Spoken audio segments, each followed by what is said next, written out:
نحمده ونستعينه ونستغفره ونؤمن به ونتوكل عليه ونعوذ بالله من شرور أنفسنا ومن سيئات أعمالنا من يهد الله فلا مضل له ومن يضلله فلا هادي له ونشهد أن لا إله إلا الله وحده لا شريك له ونشهد أن محمدا عبده ورسوله الذي أرسله الله تعالى إلى الخلق بشيرا ونذيرا وداعيا إلى الله بإذنه وسراجا وقمرا منيرا أعوذ بالله من الشيطان الرجيم بسم الله الرحمن الرحيم فإذا قضيت الصلاة فانتشروا في الأرض وابتغوا من فضل الله واذكروا الله كثيرا لعلكم تفلحون صدق الله العظيم قال رسول الله صلى الله عليه وسلم خير يوم طلعت عليه الشمس يوم الجمعة فيه خلق آدم وفيه أدخل الجنة وفيه أخرج منها رواه مسلم أو كما قال النبي عليه الصلاة والسلام محترم حاضرين মহান আল্লাহ তাআলার অশেষ মেহেরবানিতে আমরা আজকের জুমার দিনে বুধবার বার্ষিক আলোচনায় আজকে আমরা আশা বসার জন্য যিনি তৌফিক দান করলেন সেই মহান মহিমের দরবারে আমরা শুকর গুজার করতেছি আলহামদুলিল্লাহ। আজকে আমরা আলোচনা শুনব জুমার দিনের ফজিলত এবং গুরুত্ব প্রসঙ্গে আজকে আমরা কথা শুনব আশা করি মাধ্যমে ফিকিরাম। মুহতারাম হাজিরিন, আজকে জুমার দিন আল্লাহ তাআলা কোরআনে কারীমের মধ্যে একটি সূরাতুল জুমআ একটি সূরা নাযিল করেছেন। সূরাটি 65 নম্বর সূরা কোরআনে কারীমে, যেটার নাম হচ্ছে সূরাতুল জুমআ। জুমার নামে আল্লাহ তাআলা একটা সূরা নাযিল করেছেন। আমলের দিক থেকে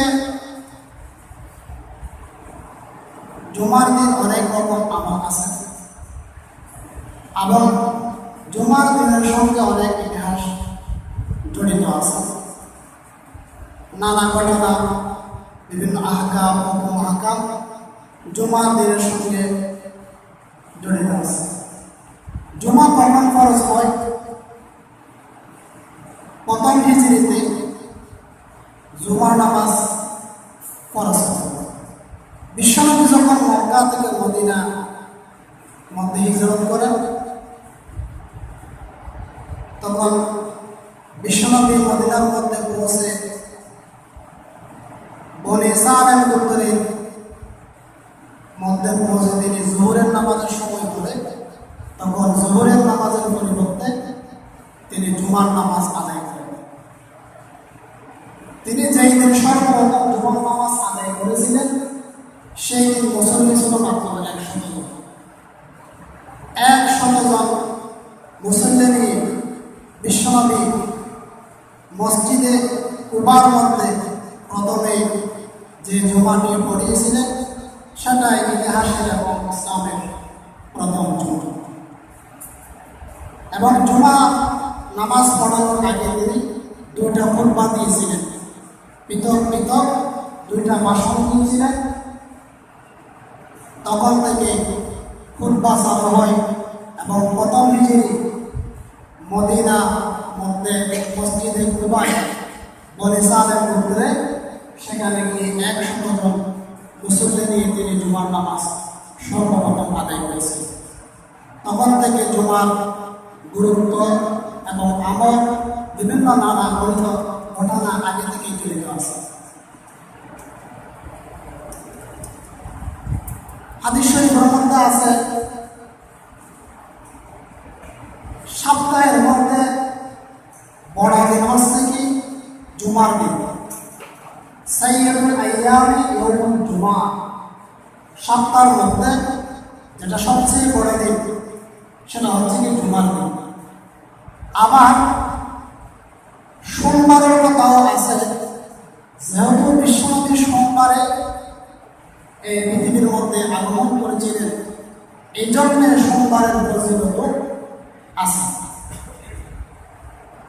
সোমবারও কোনো দিক থেকে কম নয়। এই জন্য সাহাবায়ে আমরা আশা করতে আকাঙ্ক্ষা করতে যে আল্লাহ আমাকে সোমবারে মৃত্যু দিন, সোমবারের মৃত্যু কিন্তু আমাকে দিয়ে।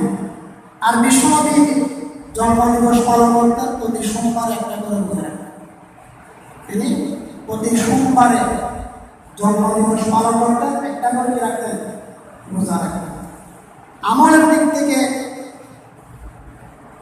শুক্রবার জুমার দিন একটা বড়, আবার বিশ্বনবী পৃথিবীর মধ্যে আসার দিক দিয়ে সোমবারের দিন বড়, কোনোটা কম নয়। সোমবার আসলে আগে আমরা দেখতাম ছোটবেলায় বহু দূরে হেঁটে গিয়ে রিক্সায় করে পায়ে হেঁটে বৃদ্ধ মানুষেরা মসজিদে আজানের আগে হাজির হয়ে জুমার গুরুত্ব, জুমার দিনকে গুরুত্ব দিত। আর এখন দেখা যায় আমরা জুমার আজান হলে আমরা মনে করি গোসলের টাইম পেয়েছি। এখন আমরা কি মনে করি জুমার আজান মানে গোসলের টাইম, প্রথম আজান। দ্বিতীয় আজান মানে মসজিদে আসার টাইম। আপনি সমস্ত গল্প, এই জন্য জুমার দিনকে যত গুরুত্ব দিবেন তত হায়াতের মধ্যে আমলের মধ্যে বড় করবেন। এই জন্য আগে ভাগে আমরা সকাল সকাল মসজিদের মধ্যে জুমার দিন সকাল সকাল চলে আসি। জুমার টাইম কখন শুরু হয়? দ্বীপপ্রহরের পর থেকে। ক্যালেন্ডারের মধ্যে একটা দ্বীপপ্রহর সূর্য হেরে যাওয়া, শীতকাল এবং গরমকাল বেঁধে 11:45 করে 12টার আগে আগে জুমার টাইম শুরু হয়ে যায়। তাকে কতক্ষণ? যতক্ষণ জোহরের টাইম থাকে, অর্থাৎ আসরের টাইম যতক্ষণ পর্যন্ত ঢুকে নাই ততক্ষণ পর্যন্ত জুমার নামাজ পড়া যায়। জুমার দিন যে সর্বশ্রেষ্ঠ দিন, এটা হাদিসের ভাষায় শুনি। আন আবি হুরায়রা রাদিয়াল্লাহু তাআলা قال قال رسول الله صلى الله عليه وسلم خير يوم طلعت عليه الشمس يوم الجمعة فيه خلق آدم وفيه أدخل الجنة وفيه أخرج منها رواه مسلم। বিশ্বনবী বলেন তোমাদের খয়রু ইয়াউমি তালাত আলাইহি শামসি ইয়াউমিল জুমআ, যার উপরে সূর্য উদিত হয়েছে তার মধ্যে সর্বশ্রেষ্ঠ দিন হচ্ছে জুমার দিন। এই দিনে আদম আলাইহিস সালামকে সৃষ্টি করা হয়েছে। জুমার দিন আদম আলাইহিস সালামকে সৃষ্টি করা হয়েছে। আবার সেই দিন জুমার দিন জান্নাত থেকে সাইয়েদনা আদম আলাইহিস সালামকে বের করে দেওয়া হয়েছে। আবার জুমার দিন সাইয়েদনা আদম আলাইহিস সালামকে জান্নাতে স্থান দেওয়া হবে। এই জন্য জুমার দিন হচ্ছে সবচেয়ে বড় দিন। জুমার দিনকে কেন জুমার দিন বলা হয়? অনেক কারণ আছে। তার মধ্যে একটা কারণ হচ্ছে এটা, আল্লাহ যখন আদম আলাইহিস সালামকে বানানোর জন্য, তৈরি করার জন্য যখন বাসনা করলেন, ইচ্ছা যখন করলেন, আল্লাহ তাআলার মনসা যখন এই যে আমি মানব তৈরি করব, আদম আলাইহিস সালামকে তৈরি করতে যে উপাদানগুলি লাগে, যে মাটি, আল্লাহ তাআলা যে মাটির যোগান দিয়েছে, বাতাস আগুনের যোগান দিয়েছে, এই যোগান, এই উপাদানগুলি আল্লাহ তাআলা জুমার দিন একত্রিত করেছে, এক জায়গায় করেছেন, জমা করেছেন। এই জন্য জুমার দিনকে জুমার দিন বানানো। আদম আলাইহিস সালামকে বানাবার জন্য যে উপাদান লাগে, যে সমস্ত জিনিসের প্রয়োজন সেসব বস্তু জিনিসগুলা আল্লাহ তাআলা আদম আলাইহিস সালামকে বানানোর জন্য এগুলো জুমার দিনে তিনি একত্রিত করেছিলেন। এই জন্য জুমাকে জুমার দিন বলা হয়। তো জুমার দিন তিনটা কাজ করলে সহিরা গুনাহ হয়। কয়টা কাজ? তিনটা কাজ। জুমার দিন কয়টা কাজ? তিনটা যদি কাজ করেন ছোট্ট ছোট্ট গুনাহগুলো আল্লাহ তাআলা মাফ করে দিয়ে দিবেন।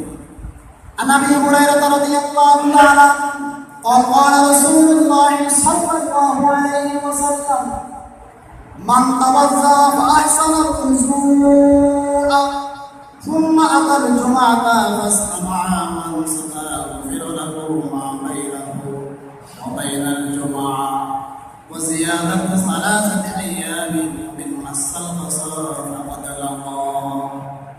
এই হাদিস থেকে তিনটা অংশ উল্লেখ করব আমি। মান তাওয়াজ্জা ফাহসানাল ওযুআ, জুমার দিন মসজিদে আসার জন্য যে মানুষ সুন্দর করে সুন্নত তরিকায় ফরজ সুন্নাতগুলো যখন সুন্দর করে আদায় করে, ওযুটা যখন সুন্দর করে দেয়, সুন্দর করে দেয়, সুন্নাতুল জুমআ, 2 নম্বর সুন্দর করে ওযু করবে এবং মসজিদের মধ্যে চলে আসবে। 1 নম্বর ওযু করা, সুন্দর করে 2 নম্বর মসজিদের মধ্যে আসা, 3 নম্বর ফাস্তামা ওয়ানসাতা, চুপ থাকো আর মুখটা নীরবে শুনবো। এই 3টা কাজ। 1 নম্বরে ওযু করা, 2 নম্বরে জুমার মধ্যে সকাল সকাল চলে আসা, 3 নম্বর চুপ থাকা, মুখটা নীরবে শোনা। এই 3টা কাজ যদি করা হয় বিশ্বনবী ঘোষণা দিয়েছেন কুফিরুল্লাহ, আল্লাহ তাআলা তার সগীরা গুনাহসমূহ, ছোট্ট ছোট্ট গুনাহসমূহ তিনি মাফ করে দিয়ে দিবেন। মা বাইনাহু ওয়া বাইনাল জুমআ, এই জুমা থেকে শুরু করে আরেকটা জুমা আসা পর্যন্ত 7 দিন 8 দিন, এক জুমা থেকে শুরু করে আরেকটা জুমার দিন আসা পর্যন্ত মাঝখানে যে ছোট্ট ছোট্ট গুনাহগুলি হয়ে যায়, ওই 3টা কাজ করবে বলে রব্বে কারীম গুনাহসমূহ মাফ করে দিয়ে দিবেন। কয়টা কাজ? 3টা। কয়টা কাজ?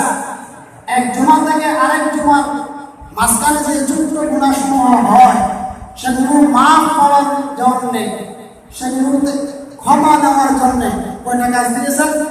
3টা কাজ। 1 নম্বরে শুদ্ধ করে সুন্দর করে সুন্নত মোতাবেক ওযু করা, আর 2 নম্বরে কি করা? সকাল সকাল মসজিদে জুমার দিন চলে আসা। 3 নম্বরে মসজিদে এসে হইচই না করা, নীরবে নিস্তব্ধ ভাবে খুতবা শোনা। এই 3টা কাজ করলে কি না?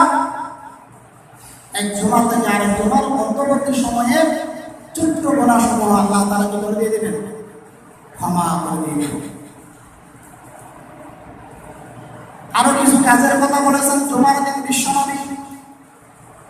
عن سلمان قال قال رسول الله صلى الله عليه وسلم لا يغتسل رجل يوم الجمعة ويتطهر ما استطاع من طهور ويبتهل من دهنه।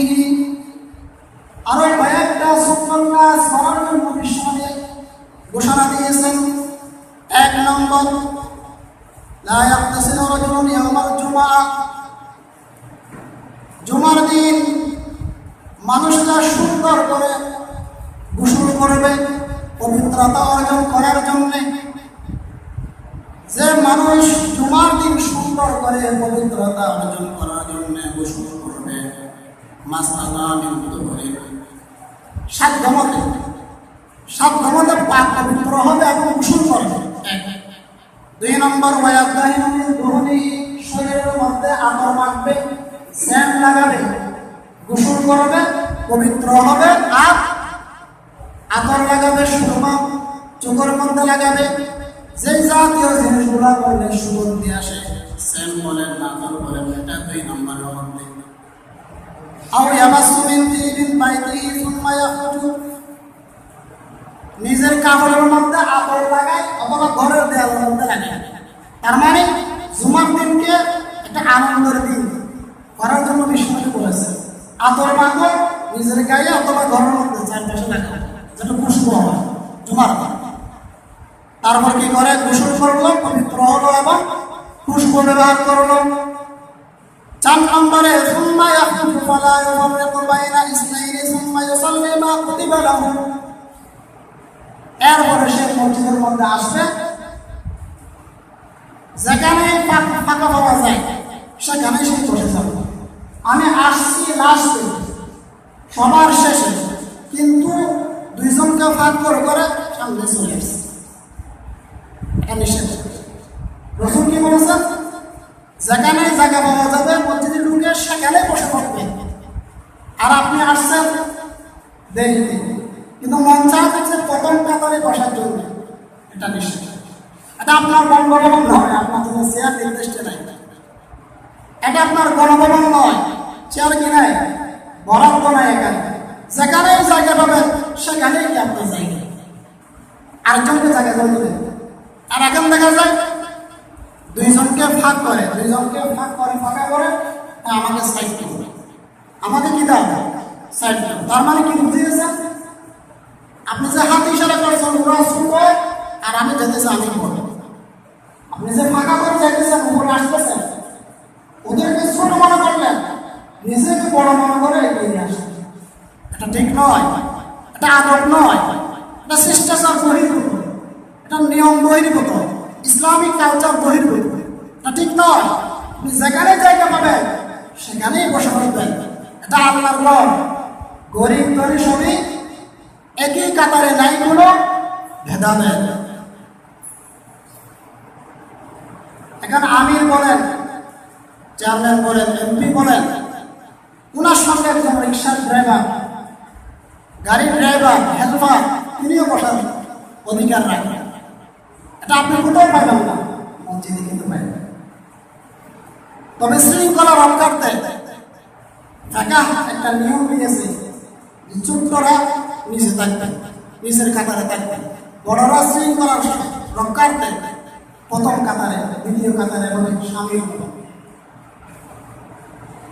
তাহলে কি হলো? প্রথমে গোসল করলো, পবিত্রতা অর্জন করলো, আর খুশবু সেন্ট ব্যবহার করলো। এরপরে মসজিদে এসে যেখানে জায়গা পাই সেখানে বসে পড়লো। তারপরে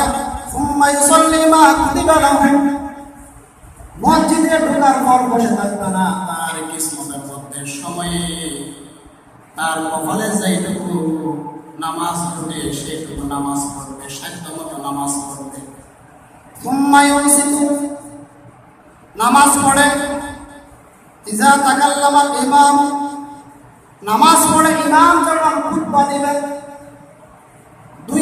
দ্বিতীয় নম্বর আযানের পরে যে ইমাম সাহেব মিম্বরের মধ্যে দাঁড়িয়ে খুতবা দেয়, ওই খুতবাটা শুনে, কথা বলে না, নীরবে খুতবাটা শুনে। এই কাজগুলি করলে লাভটা কি? বিশ্বনবী বলেন, ইল্লা গুফিরা লাহু মা বাইনাহু ওয়া বাইনাল জুমআতিল উখরা, রাওয়াহু বুখারী ওয়ান নাসাঈ। হাদিসটা এসেছে বুখারী শরীফের মধ্যে 883 নম্বর হাদিস।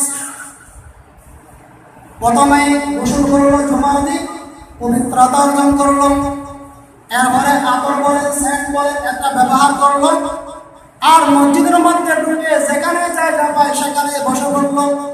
অতঃপর কিসমতে যাই তাকে সাধ্য মতো নামাজ আদায় করলো। আর 6 নম্বরে ইমাম যখন খুতবা দেয় তখন নীরবে খুতবাটা শুনে। এই কাজগুলি 6টা কাজগুলি করলে লাভ হবে, লাভটা শুনেন।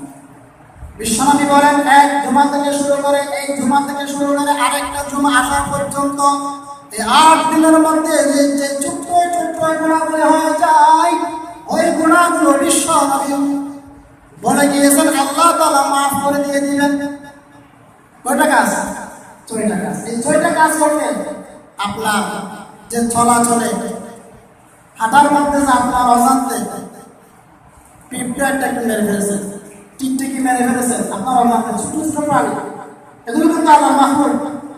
আপনি টের না পেয়ে আপনার পদদলিত হয়ে পিঁপড়া মারা গিয়েছে, না লিল্লাহি ওয়া ইন্না ইলাইহি রাজিউন, এই গুনাহগুলো আল্লাহ তাআলা কি করে দিয়ে দিবেন? মাফ করে দিয়ে দিবেন। কয়টা কাজ? 6টা কাজ। এই যে উল্লেখিত 6টা কাজগুলি করলে ছোট্ট গুনাহগুলো আল্লাহ তাআলা মাফ করে দিয়ে দিবেন। জুমার দিন যদি কোনো মানুষ সকাল সকাল আসে, আজানের পরপরই যদি জুমার জন্য মসজিদে ঢুকে যায় রাখতে হবে। ভিন্ন হাদিসে বিশ্বনবী বলেন, আবু হুরায়রা রাদিয়াল্লাহু তাআলা قال رسول الله صلى الله عليه وسلم من اغتسل يوم الجمعة غسل الجنابة, যে মানুষ জুমার দিন এমন ভাবে গোসল করে যেমন নাপাকি থেকে পবিত্র হওয়ার জন্য গোসল করে, তার মানে ফরজ গোসল। জুমার দিন ফরজ গোসলের ব্যবহার করে যে মানুষ গোসলটাকে গুরুত্ব দিয়ে করে পবিত্রতা অর্জন করার জন্য, গোসল করে মসজিদে চলে আসলো প্রথম কাতারে 1 নম্বরে। যে মানুষ গোসল করে জুমার দিন সকাল সকাল 1 নম্বরে মুসল্লি আসবেন, প্রথমে পাটা রাখলো, ওনার আগে কেউ আসে নাই, তার মর্তবা কি? ফাকান্নামা কাররাবা বুদনাতান। যে মানুষ সকালে 1 নম্বরে জুমার মধ্যে আসলো, সে মানুষটার ফায়দা বিশ্বনবী বলেন, আল্লাহ তাআলা রাস্তার মধ্যে একটা উট কুরবানি করলে যে সওয়াব পাওয়া যায়, ওই 1 নম্বর মুসল্লির আমলনামার মধ্যে একটা উট কুরবানির সওয়াব আমলনামার মধ্যে লেখা হয়ে যাবে। সুবহানাল্লাহ।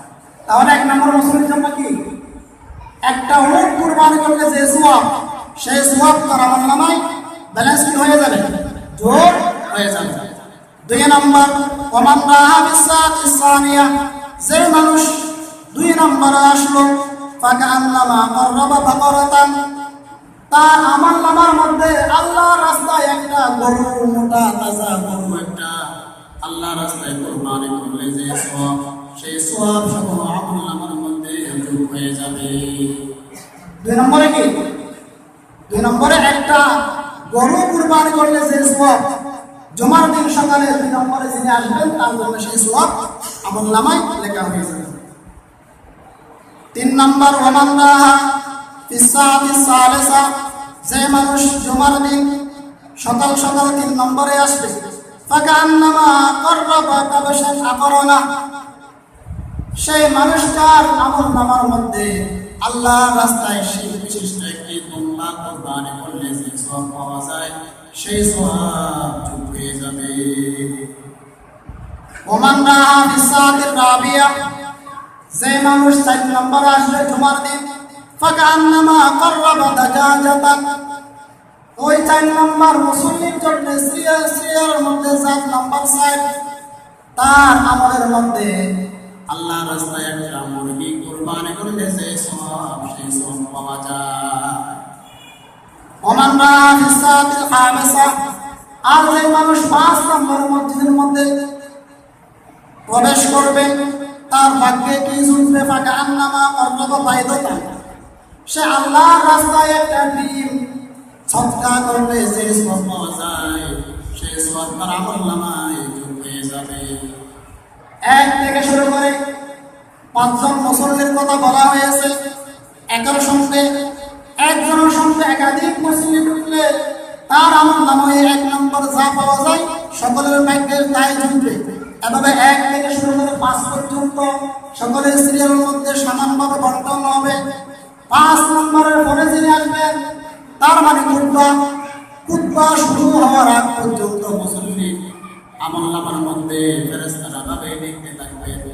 আর যখন খুতবা শুরু হয়ে যায়, ফেরেশতা দপ্তর বন্ধ করে দেয়, খাতা বন্ধ করে দেয়।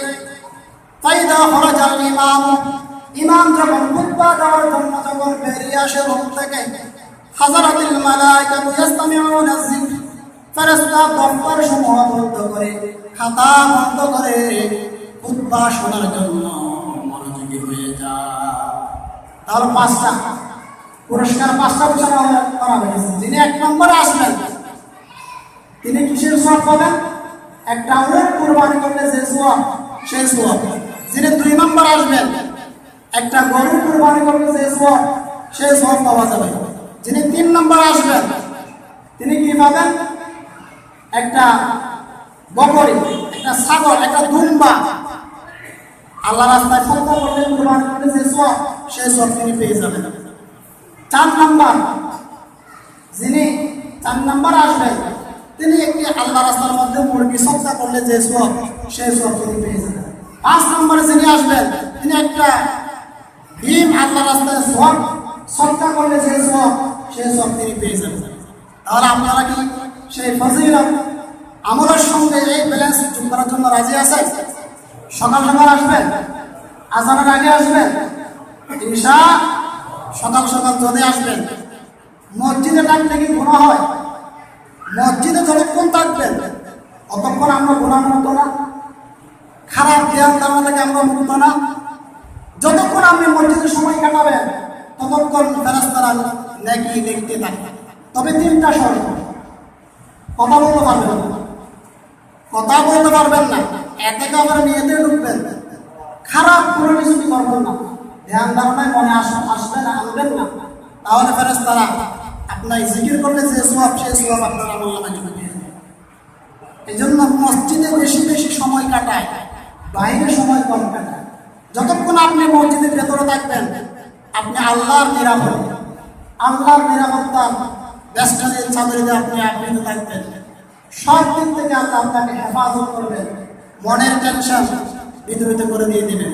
সব কিছু টেনশন এখানে আসলে ইনশাআল্লাহ মুক্ত হয়ে যাবে।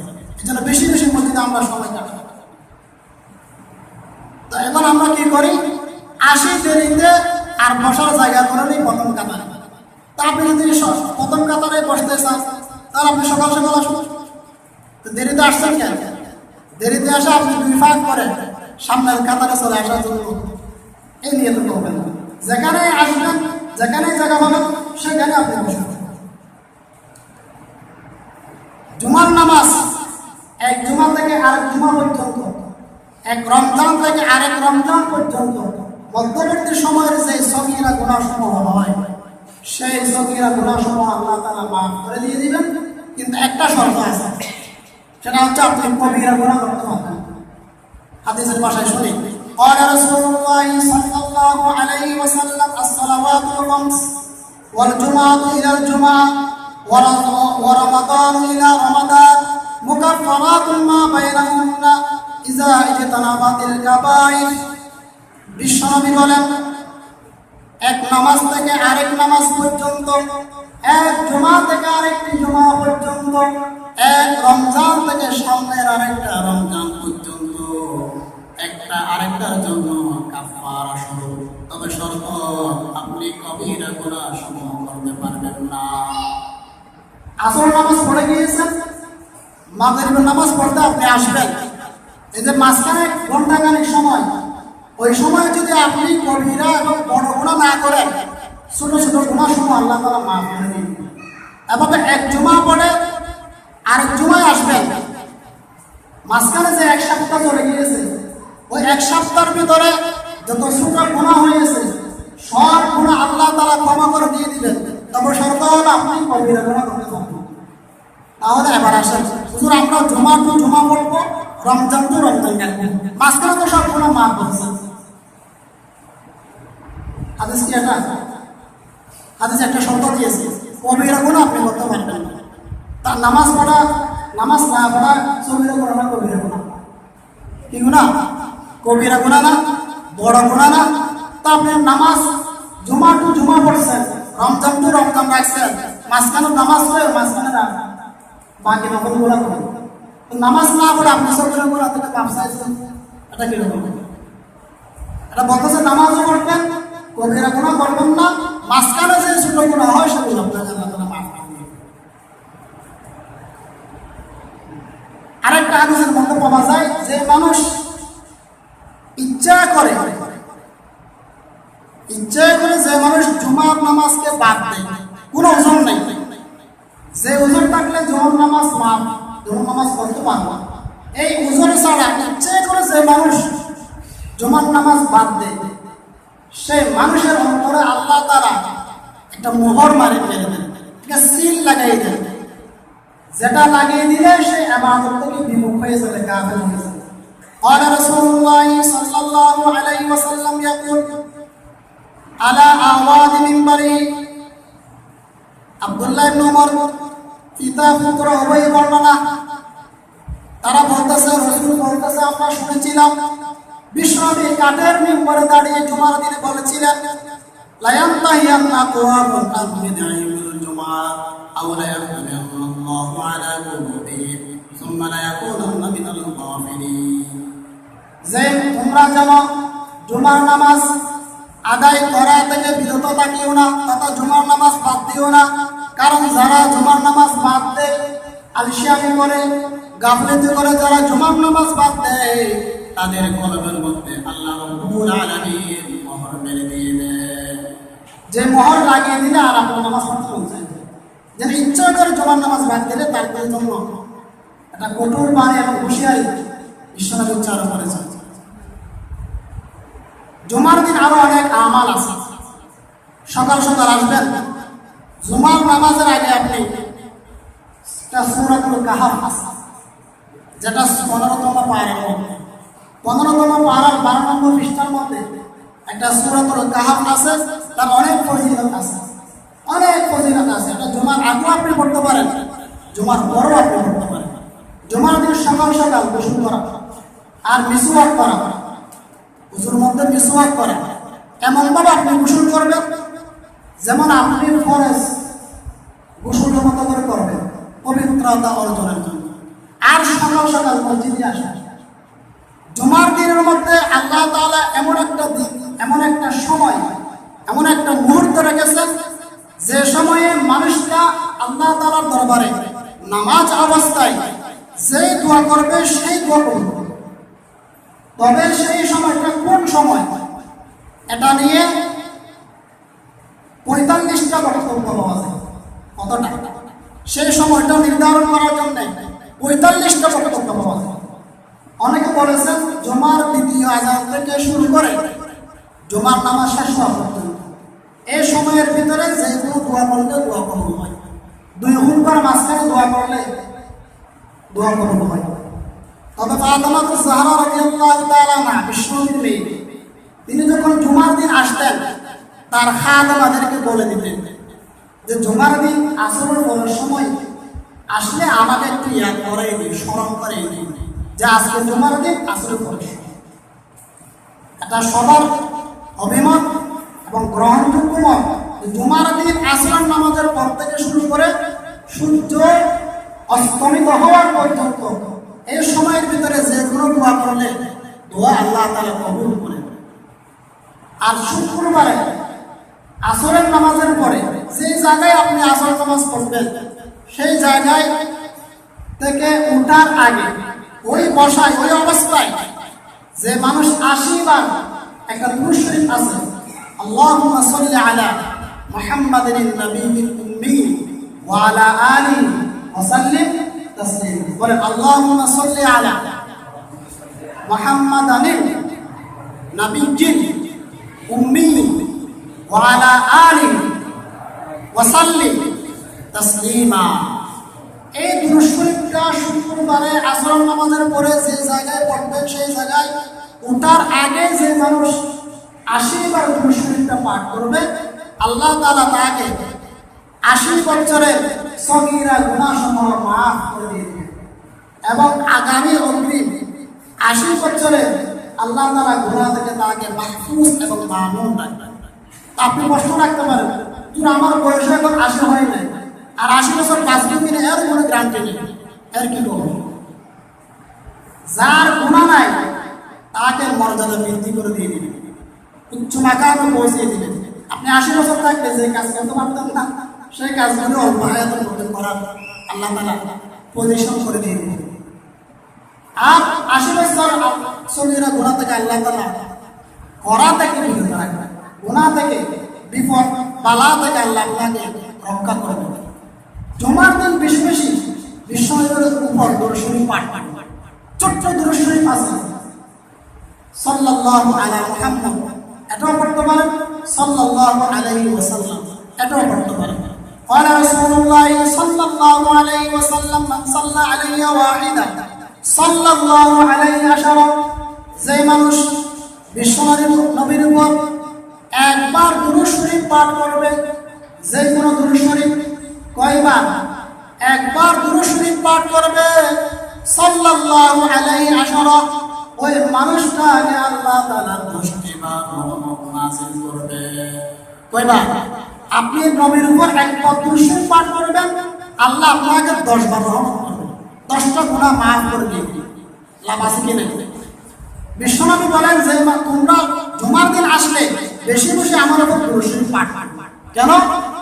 বিশ্বের যে কোনো প্রান্তে, যে জায়গায়, যে মানচিত্রে যে মানুষ আমার উপর দুরূদ শরীফ পাঠ করবে, কিছু ফেরেশতা আল্লাহ তাআলা নিয়োজিত রেখেছেন, ওদের কোনো কাজ নাই, কাজ নাই, একটা কাজ, যারাই আমার নামে, আমার উপর, আমার নিয়তে দুরূদ শরীফ পাঠ করবে, ওদের নাম, গ্রাম, ঠিকানা, পিতা পুত্র পরিচয় সহ রওজা শরীফে পেশ করা হবে। রওজা শরীফে পেশ করা হবে। এই জন্য এখান থেকে আপনি সালাতু ওয়াস সালাম, আসসালামু আলাইকা ইয়া রাসূলুল্লাহ বলে সালাম দিল, এটা মদিনা শরীফে পৌঁছাবে। খামাকা কবরে গিয়ে পৌঁছাতে হবে এমন কি নয়। এখানে নিয়ত করেন, আপনার ইজরত যদি কবে আপনাকে আমেরিকা থেকে ইজরত করেছে, সেটা ভোর রজনীতে কম্বলের ভিতরে, মোবাইলের ভিতরে আপনার টাকা ব্যালেন্স চলে আসবে, আসবে না?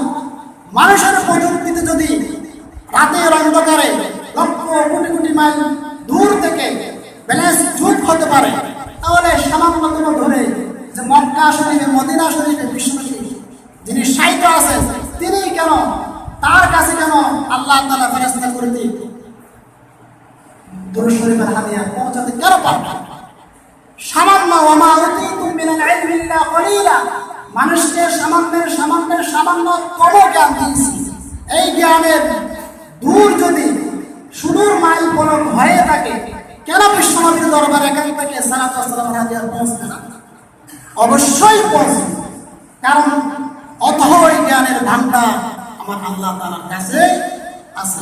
এর সামান্য জ্ঞান দিয়েছে, সামান্য জ্ঞানের ঠেলায় গরুর গাড়ি থেকে রকেট পর্যন্ত, যে রকেটের মাইল প্রতি মাইল সেকেন্ডে 18 মাইল।